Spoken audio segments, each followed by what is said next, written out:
This is Cinderella's Very Merry Christmas by Andrea Posner Sanchez. Illustrated by Eliza Marucci.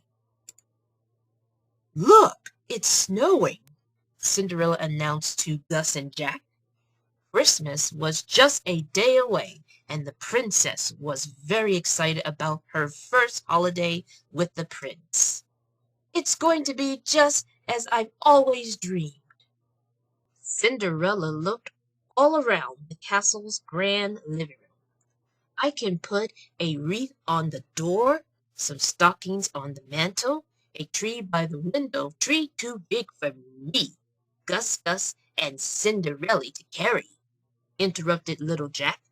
You're right, Cinderella agreed. We'll have to get some help. Just then, a burst of sparkling fairy dust swirled around the room. Did somebody call for help? It was Cinderella's fairy godmother. Bibbidi bobbidi boo! Doesn't just work on gowns and pumpkins, you know. I can make any occasion extra special, she told the princess. The princess was thrilled to see her old friend. After a warm hug, the fairy godmother asked, So what's this I hear about a tree? Cinderella explained that she wanted a nice little Christmas tree set up in front of the window. Leave everything to me, dearie, the fairy godmother said as she raised her wand. Cinderella and the mice headed for the stairs. We'll be back soon with the ornaments. I know the prince will just love our handmade ornaments, Cinderella told her mouse friends. Together, they created decorations with odds and ends the mice had found around the castle. They cut snowflakes out of white paper. They used strings of beads for garland, and they glued ribbons to pine cones. Gus and Jack held up a big star made from shiny paper. Don't forget this, Cinderella. You can both help me put the star at the very top, Cinderella told them. Let's see if the tree is ready. Cinderella and the mice went back downstairs. They couldn't believe what they saw. Ta-da! Announced the fairy godmother. The biggest, tallest tree imaginable was standing in the living room. It was covered from top to bottom in gold and diamond ornaments. Oh my, Cinderella whispered. It's lovely, but... Is the size wrong? Asked the fairy godmother. I can make it bigger. No, that's not it, answered Cinderella quickly. I was actually picturing something smaller and simpler, like the ornaments Cinderella made, added Jack.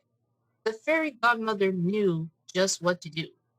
With a wave of her wand, the huge tree disappeared, and a smaller one took its place.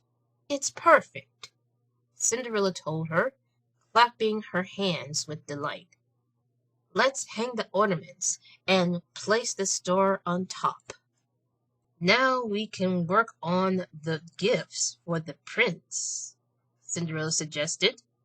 The fairy godmother said some magic spells. Poof! A diamond-covered saddle and a golden pair of riding boots appeared. They're very shiny and beautiful, Cinderella commented. But the most special gifts are ones that come from the heart. The prince likes cookies, said Jack. Me too, added Gus. The princess thought that was a great idea. Everyone went to the royal kitchen to bake cookies for the prince. Ta-da! Announced the fairy godmother as she held up an enormous cookie. I'm worried that might give the prince a tummy ache, Cinderella said sweetly. Perhaps these are more his size. She handed the fairy godmother one of the cookies she and the mice had baked. I didn't know non-magical cookies could taste so good, the fairy godmother exclaimed. Later, when Cinderella went off to make another present for the prince, the fairy godmother decided to decorate the rest of the castle. Luckily, Gus and Jack were there to keep an eye on things. After a long, busy day, everyone slept well that night. They all had sweet Christmas dreams. On Christmas morning, the prince and princess rushed downstairs to find Jack and Gus singing carols. The living room was decorated just as Cinderella had planned. Everything looks beautiful, the prince told her. The prince picked up a present from under the tree and handed to the princess. I made this myself, he told her. I hope you like it. Cinderella passed a box tied with ribbon to the prince. And I made this just for you. They opened their gifts at the same time. The prince received a portrait of his horse. Cinderella got a painting of her darling mouse friends. I love it, they said together. Christmas in the castle was even better than Cinderella had imagined. And the most wonderful part of all was that she was able to spend the day with the people and mice she loved most. The end.